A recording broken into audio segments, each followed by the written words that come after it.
They said, I don't belong to the family enough to come with me on the trip. But when they got on the plane, I was already sitting in first class sipping my champagne, and the look on their faces when they saw me. Worth every night I cried alone. Before we move on, don't forget to like, share, and subscribe. This story will take your breath away. Let's get started.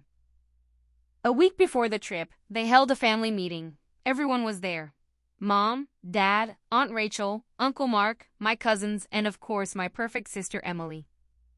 The trip to Santorini had been planned for months, a celebration for my parents' wedding anniversary. I had helped book the hotels, research flights, even made the damn travel plan. But when I got to the living room, the air became icy. Em didn't even look up from her phone.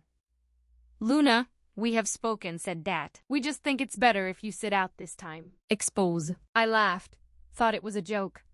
I planned the whole thing. We know, Emily said. Her voice is sugary sweet. But this is a family holiday. And well, you've always gotten along better with a little distance. My heart stopped. They shut me out. Again. Last year I wasn't invited to Thanksgiving because they ran out of chairs. The year before, Emily accidentally told me that the family had moved Christmas to the Bahamas without me. I only found out when I saw her photos on Instagram. This time they didn't even pretend to hide it. But you said it was different this time, I whispered. You promised. We just think you would feel uncomfortable. Mom finally looked up. With your situation, A is my situation. That's what they've been calling it since I lost my job at the tech company. They didn't care that it was a mass dismissal. They didn't care that I was quietly building something of my own. All they saw was a failure, a burden. Besides, Aunt Rachel added with a shrug, isn't it as if you could afford the trip at all? They laughed, and I didn't say a word. I just stood there and pretended that her words didn't hurt. I nodded. Okay. But at that moment, something broke inside me. They didn't know about the late nights, the code I had written, the anonymous app I had launched that had quietly exploded. They didn't know that I had earned more in 6 months than State in 5 years. They never asked. They never thought I could do it, but they would soon find out. I booked my own ticket. First class. I paid for it through my company, and I made sure that I got on board early so that I was already sitting when they walked past me. I was wearing sunglasses and a soft blue blazer. Nothing flashy, just enough to make you suspicious.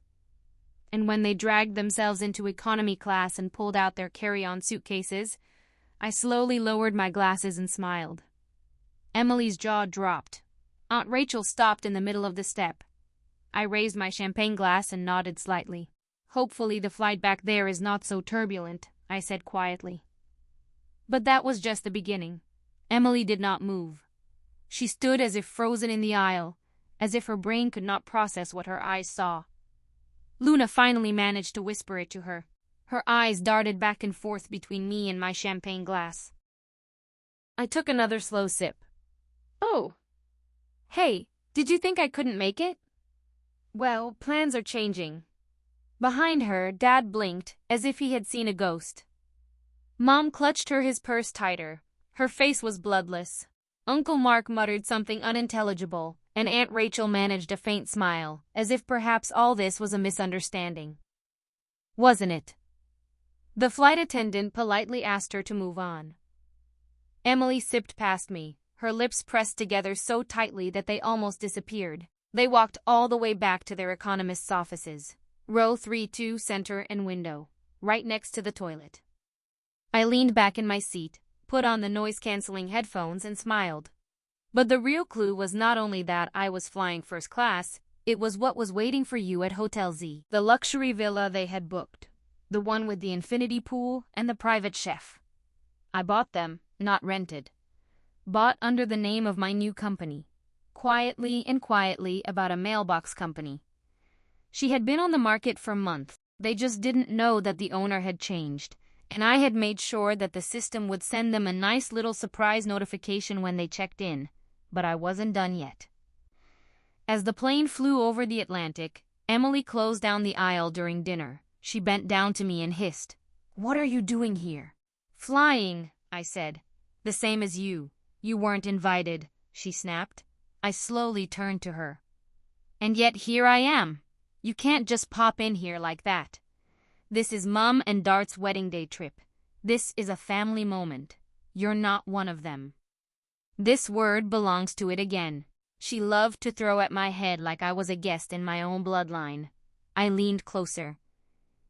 Do you think I just came here to sit here and make you uncomfortable? Emily, honey, I own the villa. You're staying at my house. Her face turned pale. You're lying. I pulled out my phone, opened the document folder, and slightly tilted it to her. Legal documents, the company name, the title deed, all genuine, all mine. Who do you think approved the catering upgrade? I asked. And the champagne tower? And the white roses you begged the concierge for, ma'am, for? She stared, breathing heavily. You're bluffing, she whispered. Then, please, I smiled. Enjoy the check-in. She didn't say another word. She just walked away trembling. And I knew this trip was now mine. We landed on Santorini shortly after sunrise. The sky was gently orange. The sea glittered beneath us like scattered diamonds. When I stepped out of the plane into the warm breeze, it didn't just feel like I was arriving. It felt like I was taking possession of something. The family huddled together at the airport exit and looked lost.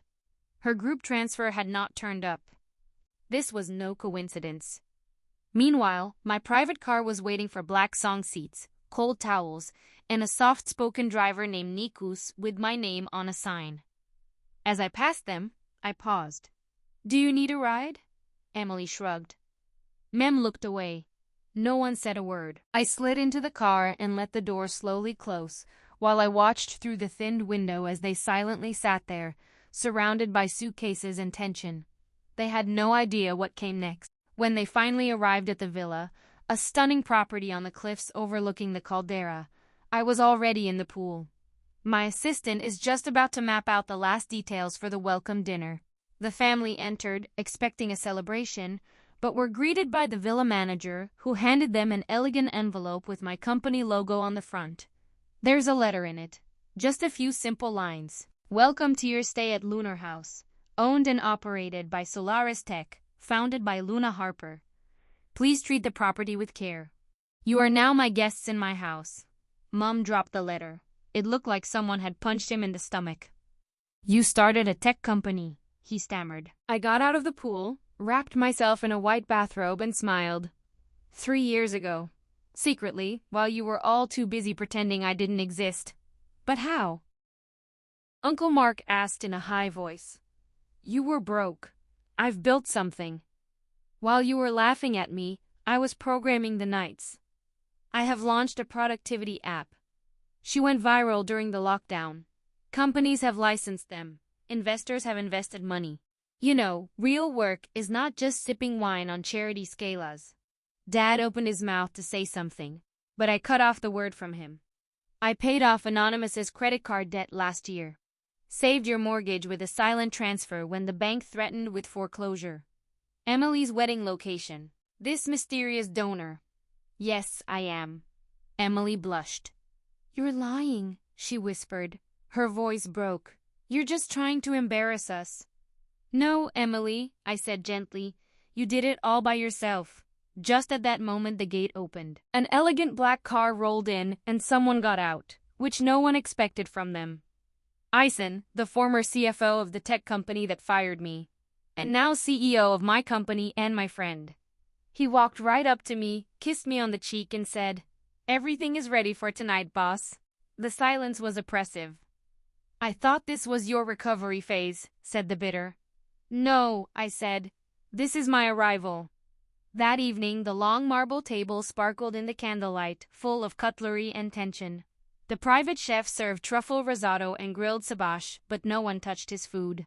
Her appetite had been drowned somewhere between the shock at the ownership and the surprise at Ethan's arrival. I was sitting at the head of the table where Emily used to sit, where Mom had always insisted that she belonged. Now every upscale fork felt like a permit. He'd whispered himself, Luna, that's impressive.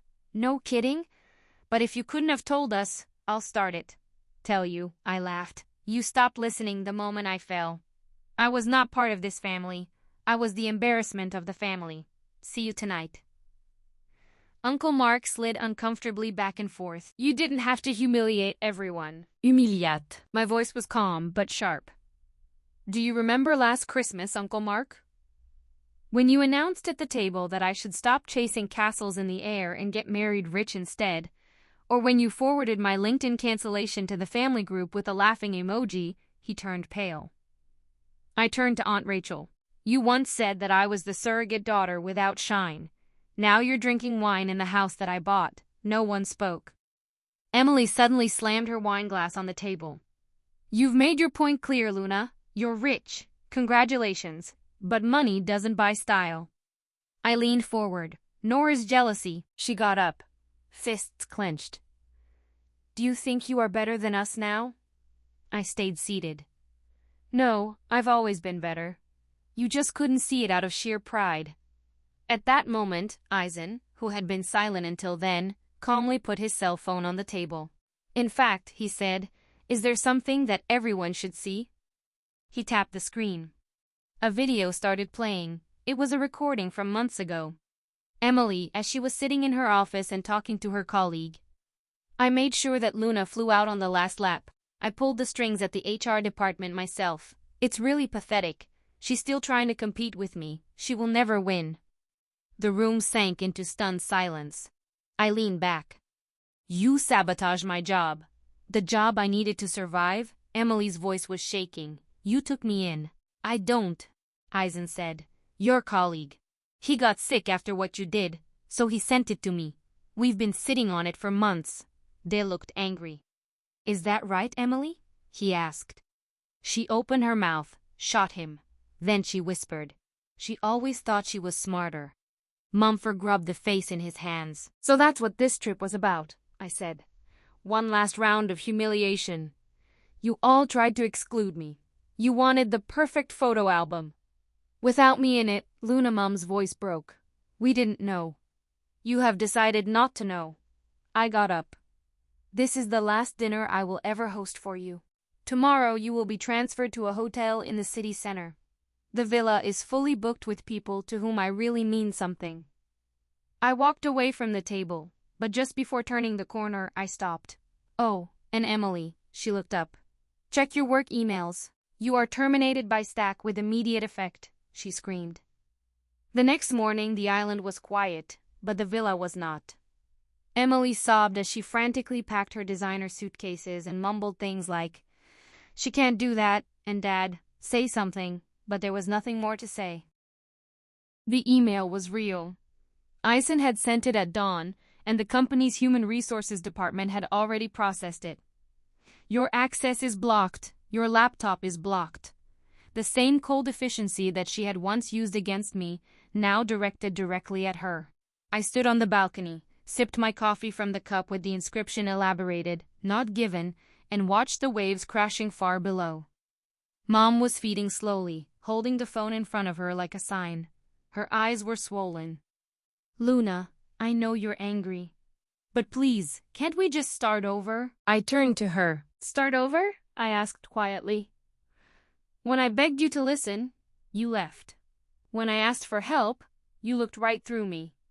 And when I started winning, you tried to get rid of me before you had to clap. She sighed.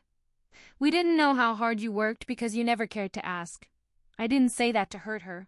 I just stopped pretending. Behind her, the word ceases. You have made your point clear, Luna. You've punished us enough. Punished? I blinked. You think this is revenge. They were silent.